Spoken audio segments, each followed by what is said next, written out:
Hi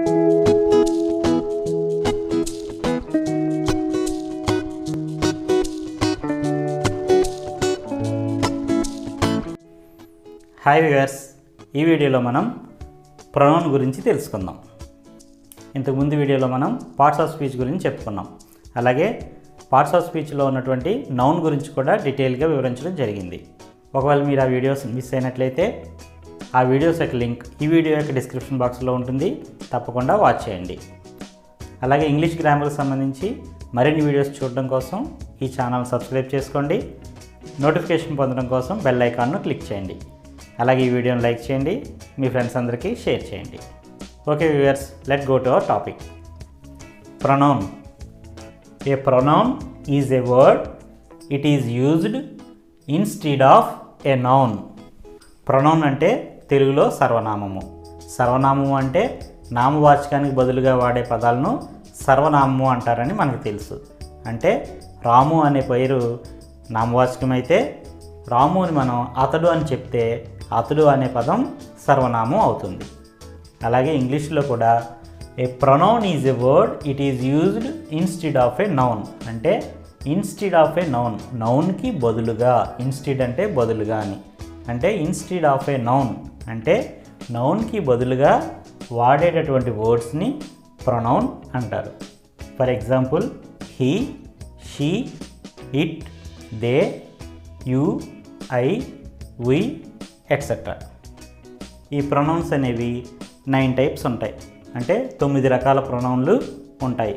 అందులో మొదటిది personal pronouns, రెండవది డెమాన్స్ట్రేటివ్ ప్రొనౌన్స్, మూడవది డిస్ట్రిబ్యూటివ్ ప్రొనౌన్స్, నాలుగవది పొసెసివ్ ప్రొనౌన్స్, ఐదవది రిఫ్లెక్సివ్ ప్రొనౌన్స్, ఆరవది ఇంటరాగేటివ్ ప్రొనౌన్స్, ఏడవది రిలేటివ్ ప్రొనౌన్స్, ఎనిమిదవది రెసిప్రోకల్ ప్రొనౌన్స్, తొమ్మిదవ రకం ఇండెఫినెట్ ప్రొనౌన్స్. ఈ విధంగా ప్రొనౌన్స్ అనేవి 9 టైప్స్ ఉంటాయి. ఈ 9 రకాల ప్రొనౌన్స్ గురించి ఇప్పుడు మనం ఒక్కొక్కటిగా డీటెయిల్గా చెప్పుకుందాం. First one is personal pronouns. Personal pronouns are those which stand for these persons: the person speaking, the person spoken to, the person spoken of. Personal pronouns అనేవి 3 పర్సన్స్కి మనం ఉపయోగిస్తాం. అందులో మొదటిది ద పర్సన్ స్పీకింగ్, అంటే మాట్లాడే వ్యక్తి. దీన్నే మనం ఫస్ట్ పర్సన్ అంటాం. First person.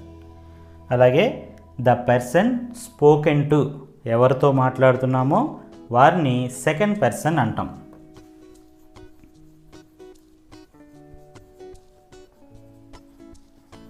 అంటే సెకండ్ పర్సన్ గురించి తెలియజేసే వర్డ్స్. అదేవిధంగా ద పర్సన్ స్పోకెన్ ఆఫ్, మనం ఎవరి గురించి మాట్లాడుతున్నామో, అంటే స్పోకెన్ ఆఫ్ అంటే ఎవరి గురించి అయితే మాట్లాడుతున్నామో వారిని థర్డ్ పర్సన్ అంటాం.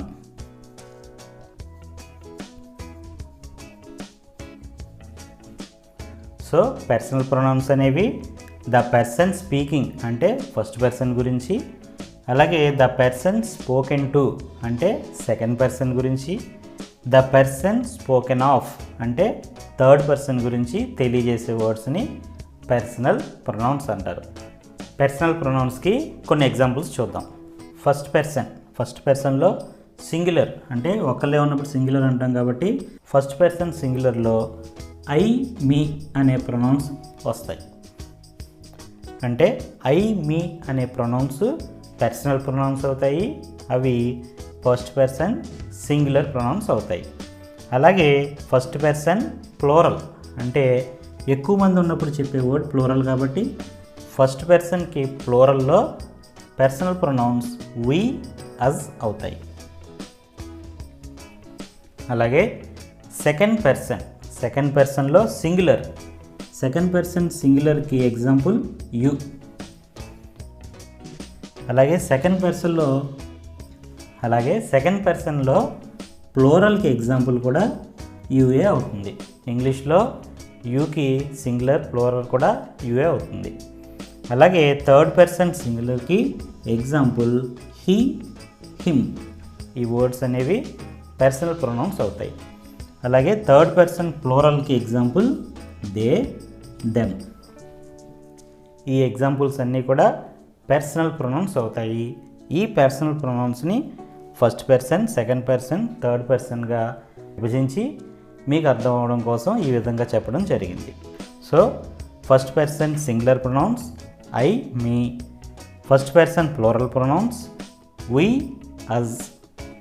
Second person singular pronouns you. Second person plural pronoun you. Third person singular pronoun he, him. Third person plural pronouns they, them. ఇంకా చాలా ప్రొనౌన్స్ ఉంటాయి. ఇవి ఎగ్జాంపుల్ కోసం కొన్నింటిని మాత్రమే మీకు చెప్పడం జరిగింది. Second one is demonstrative pronouns. Demonstrative pronouns are used for pointing out things. Demonstrative pronouns అనేవి థింగ్స్ అంటే వస్తువుల్ని పాయింట్అవుట్ చేయడానికి ఉపయోగిస్తాం. The words this, that, these are demonstrative pronouns. This, that, these అనే వర్డ్స్ డెమాన్స్ట్రేటివ్ ప్రొనౌన్స్కి ఎగ్జాంపుల్స్. సెంటెన్స్లో demonstrative ప్రొనౌన్ని ఎలా ఉపయోగించాలో ఇప్పుడు చూద్దాం. ఇక్కడ చూడండి, దిస్ ఈజ్ మై పెన్. ఈ ఎగ్జాంపుల్లో దిస్ అనేది డెమాన్స్ట్రేటివ్ ప్రొనౌన్ అవుతుంది. Second example is that is her pencil. ఈ ఎగ్జాంపుల్లో దట్ అనేది డెమాన్స్ట్రేటివ్ ప్రొనౌన్ అవుతుంది. Third one is these are my books. ఇందులో దీస్ అనేది డెమాన్స్ట్రేటివ్ ప్రొనౌన్ అవుతుంది.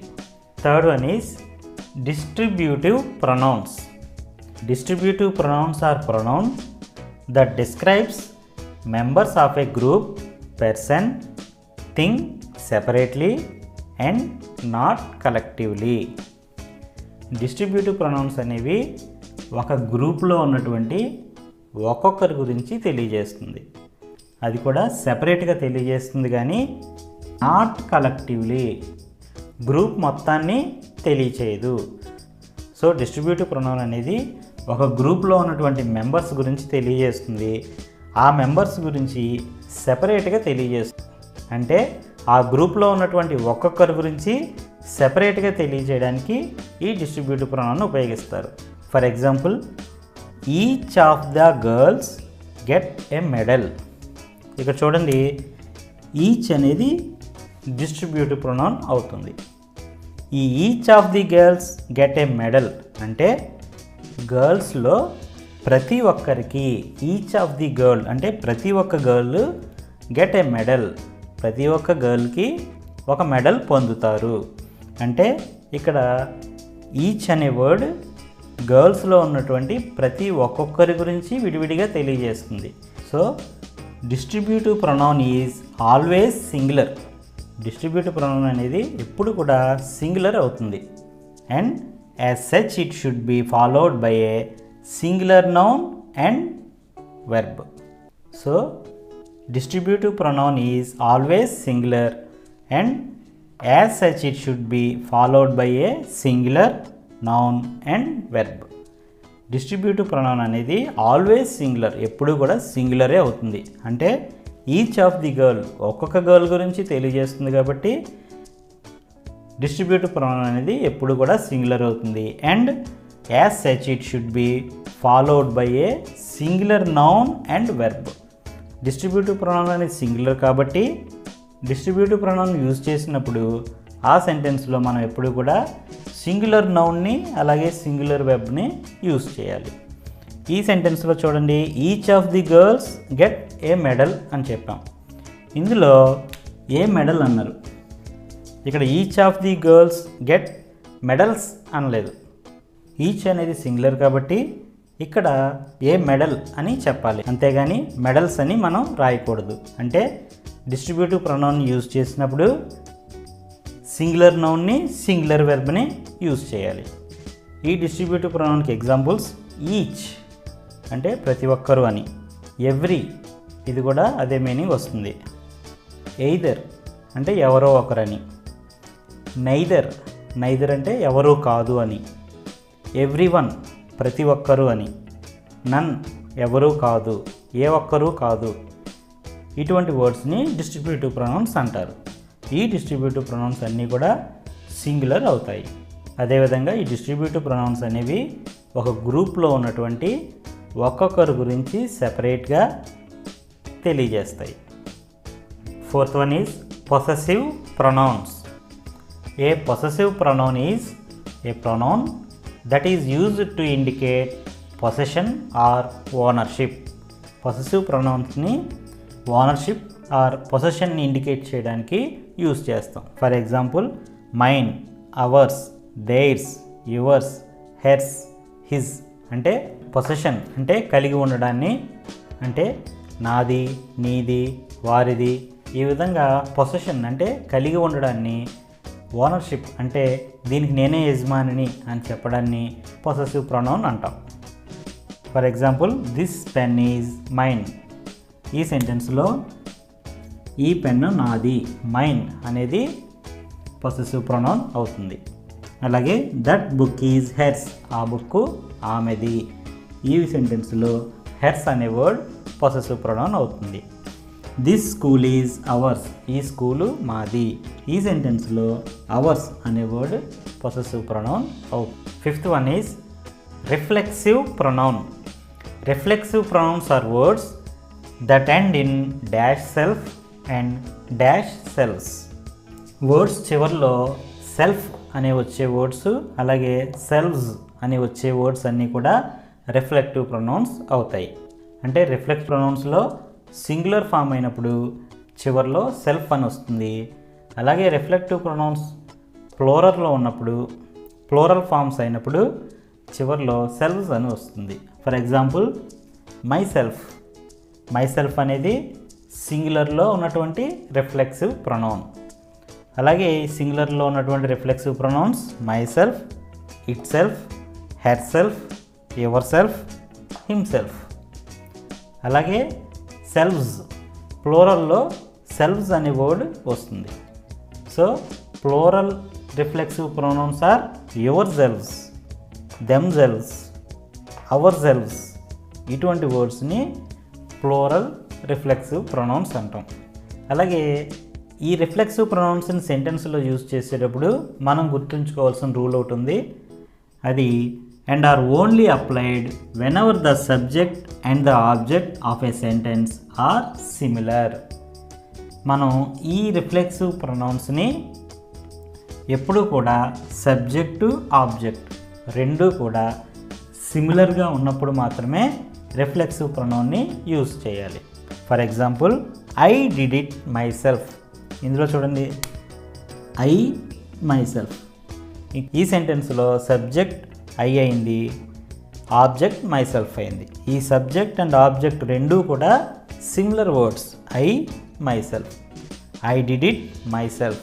ఇది నేనే చేశాను అని తెలుగులో చెప్తాం. ఈ సెంటెన్స్లో మై సెల్ఫ్ అనేది రిఫ్లెక్సివ్ ప్రొనౌన్. ఈ రిఫ్లెక్సివ్ ప్రొనౌన్ యూజ్ చేసినప్పుడు ఈ సెంటెన్స్లో సబ్జెక్ట్, ఆబ్జెక్ట్ రెండూ కూడా సిమిలర్గా ఉండాలి. ఈ రూల్ ఫాలో అయ్యే విధంగా సెంటెన్స్లో రిఫ్లెక్సివ్ ప్రొనౌన్ని రిఫ్లెక్సివ్ ప్రొనౌన్ యూజ్ చేసేటప్పుడు మనం గుర్తుంచుకోవాల్సిన రూల్ ఏంటంటే only applied whenever the subject and the object of a sentence are similar. సెంటెన్స్లో ఉన్నటువంటి సబ్జెక్టు అలాగే ఆబ్జెక్ట్ రెండూ కూడా సిమిలర్ అయినప్పుడు మాత్రమే రిఫ్లెక్సివ్ ప్రొనౌన్ని యూజ్ చేయాలి. For example I did it myself. ఇందులో ఐ అనేది సబ్జెక్ట్, మై సెల్ఫ్ అనేది ఆబ్జెక్ట్. ఇది నేనే చేశాను అని తెలుగులో దీని మీనింగ్. ఇక్కడ మై సెల్ఫ్ అనేది రిఫ్లెక్సివ్ ప్రొనౌన్ అయింది. ఇది రిఫ్లెక్సివ్ ప్రొనౌన్ అయింది కాబట్టి ఈ సెంటెన్స్లో ఐ, మై సెల్ఫ్ ఇవి రెండు కూడా సబ్జెక్ట్ అండ్ ఆబ్జెక్ట్ రెండు కూడా సిమిలర్గా ఉన్నాయి. ఈ విధంగా సబ్జెక్ట్ అండ్ ఆబ్జెక్ట్ రెండు సిమిలర్గా ఉండే సెంటెన్సుల్లో మాత్రమే రిఫ్లెక్సివ్ ప్రొనౌన్ మనం యూజ్ చేయాలి. Sixth one is interrogative pronouns. We use interrogative pronouns to ask questions. Questions అడగడానికి ఉపయోగించే వర్డ్స్ అన్నీ కూడా ఇంటరాగేటివ్ ప్రొనౌన్స్ అవుతాయి.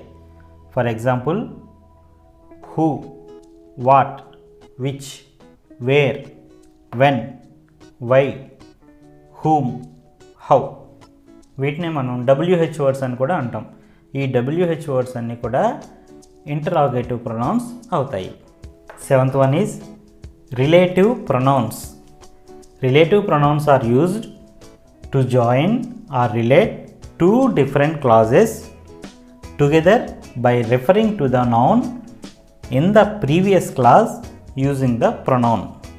సెంటెన్స్లో ఉన్నటువంటి 2 different clauses, 2 different clauses యొక్క రిలేషన్ తెలియచేయడానికి ఉపయోగిస్తాం.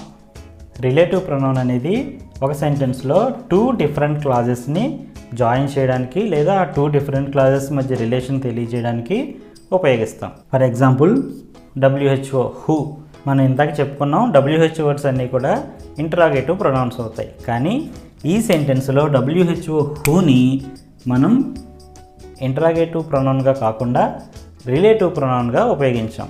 అది ఎలా అంటే the man who is honest is truthful.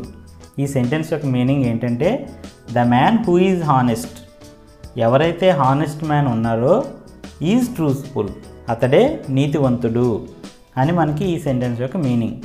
ఈ సెంటెన్స్లో ట్రూత్ఫుల్, హానెస్ట్ ఈ 2 క్లాజెస్కి రిలేషన్ తెలియజేసేటటువంటి ఈ హూ అనే వర్డ్ రిలేటివ్ ప్రొనౌన్ అవుతుంది. అలాగే విచ్ని కూడా మనం రిలేటివ్ ప్రొనౌన్గా యూజ్ చేస్తాం. Did you see the letter which came today? Did you see the letter, నువ్వు ఆ లెటర్ని చూసావా? విచ్ కేమ్ టుడే, ఈరోజు మార్నింగ్ వచ్చింది ఆ లెటర్. దీని మీనింగ్ ఏంటంటే ఈరోజు నువ్వు వచ్చిన లెటర్ని నువ్వు చూసావా. ఈ సెంటెన్స్లో విచ్ అనేది రిలేటివ్ ప్రొనౌన్ అవుతుంది. అలాగే హూజ్ని కూడా రిలేటివ్ ప్రొనౌన్గా యూజ్ చేయొచ్చు. He is a man whose opinion I respect. నేను ఎవరి ఒపీనియన్ అయితే రెస్పెక్ట్ ఇస్తానో, హీ ఈజ్ ఎ మ్యాన్, అతడే ఈ man. He is a man whose opinion I respect. ఈ సెంటెన్స్లో హూజ్ అనేది రిలేటివ్ ప్రొనౌన్ అవుతుంది. హూమ్ కూడా మనం రిలేటివ్ ప్రొనౌన్గా యూజ్ చేయొచ్చు. The author whom you criticised in your review has written a letter in reply. The author whom you criticised, నీవు ఎవరినైతే క్రిటిసైజ్ చేసావో, విమర్శించావో, ఇన్ యువర్ రివ్యూ నీ రివ్యూలో, అంటే నీ రివ్యూలో నువ్వు ఎవరినైతే విమర్శించావో, has written a letter in reply, అతను నీకు ఒక లెటర్ రాశాడు. ఈ సెంటెన్స్లో హూమ్ అనేది రిలేటివ్ ప్రొనౌన్ అవుతుంది. 8th one is reciprocal pronouns. We use reciprocal pronouns when 2 or more people do the same thing. మన రెసిప్రోకల్ ప్రొనౌన్ని 2 or more people, ఇద్దరు లేదా అంతకంటే ఎక్కువ people, do the same thing, ఒకే పని చేసినట్లయితే ఆ సందర్భంలో మనం రెసిప్రోకల్ ప్రొనౌన్ని యూజ్ చేస్తాం. For example each other, one another. They cheated one another అంటే వారు చీటెడ్ మోసం చేసుకున్నారు, వన్ అనదర్ ఒకరిని మరొకరు అంటే వారు ఒకరిని మరొకరు మోసం చేసుకున్నారు. ఈ సెంటెన్స్లో వన్ అనదర్ అంటే ఈ సెంటెన్స్లో ఇద్దరు ఉన్నారు, ఆ ఇద్దరు కూడా చీటింగ్ చేశారని మనకు తెలుస్తుంది. అంటే 2 people do the same thing, వాళ్ళు ఒకే పని చేశారు కాబట్టి వన్ అనదర్ అనేది రెసిప్రోకల్ ప్రొనౌన్ అయింది. అలాగే ద 2 brothers క్వారెల్ ఈచ్ అదర్. క్వారెల్ అంటే గొడవ పడుతున్నారు, ఈచ్ అదర్ అంటే ఒకరితో మరొకరు. అంటే ద 2 brothers ఇద్దరు బ్రదర్స్ ఒకరితో మరొకరు గొడవ పడుతున్నారు. ఇద్దరు బ్రదర్స్ కూడా ఒకే పని చేస్తున్నారు, ఇద్దరూ దెబ్బలాడుతున్నారు అంటే ఇద్దరూ గొడవ పడుతున్నాడు కాబట్టి అదర్ అనే వర్డ్ రెసిప్రోకల్ ప్రొనౌన్ అవుతుంది. టైప్స్ ఆఫ్ ప్రొనౌన్లో last one indefinite pronouns. A pronoun that does not refer to a specific person, place or thing. స్పెసిఫిక్గా ఒక పర్సన్ని కానీ, ప్లేస్ని కానీ, థింగ్ని కానీ అంటే వస్తువుని కానీ రిఫర్ చేయనటువంటి వర్డ్స్ని ఇండెఫినెట్ ప్రొనౌన్స్ అంటారు. For example all, one, some, none, many, somebody, nobody, everybody. All are happy అంటే అందరూ హ్యాపీగా ఉన్నారు. ఇక్కడ ఆల్ అనేది ఇండెఫినిట్ ప్రొనౌన్ అవుతుంది. ఆల్ అనేది ఈ సెంటెన్స్లో ఏ ఒక్కరి గురించి స్పెసిఫిక్గా చెప్పడం లేదు కాబట్టి ఈ ఆల్ అనే వర్డ్ ఇండెఫినిట్ ప్రొనౌన్ అవుతుంది. ఓకే వ్యూయర్స్, ఇప్పటివరకు మనం ఈ లెసన్లో ప్రొనౌన్ గురించి, టైప్స్ ఆఫ్ ప్రొనౌన్ గురించి చెప్పుకున్నాం. నౌన్కి బదులుగా వాడే వర్డ్స్ని ప్రొనౌన్ అంటారు. అలాగే ప్రొనౌన్స్లో personal pronouns, demonstrative pronouns, distributive pronouns, possessive pronouns, reflexive pronouns, interrogative pronouns, relative pronouns, reciprocal pronouns and indefinite pronouns అని 9 టైప్స్ ఆఫ్ ప్రొనౌన్స్ ఉంటాయని చెప్పుకున్నాం. అలాగే ఈ 9 టైప్స్ గురించి కూడా మీకు డీటెయిల్గా ఎగ్జాంపుల్స్తో వివరించడం జరిగింది. నెక్స్ట్ లెసన్లో వెర్బ్ గురించి చెప్పుకుందాం. ఇంగ్లీష్ గ్రామర్కి సంబంధించి మరిన్ని లెసన్స్ చూడడం కోసం ఈ ఛానల్ని తప్పకుండా సబ్స్క్రైబ్ చేసుకోండి. నోటిఫికేషన్ పొందడం కోసం బెల్ ఐకాన్ క్లిక్ చేయండి. ఈ వీడియోని లైక్ చేయండి, మీ ఫ్రెండ్స్ అందరికీ షేర్ చేయండి.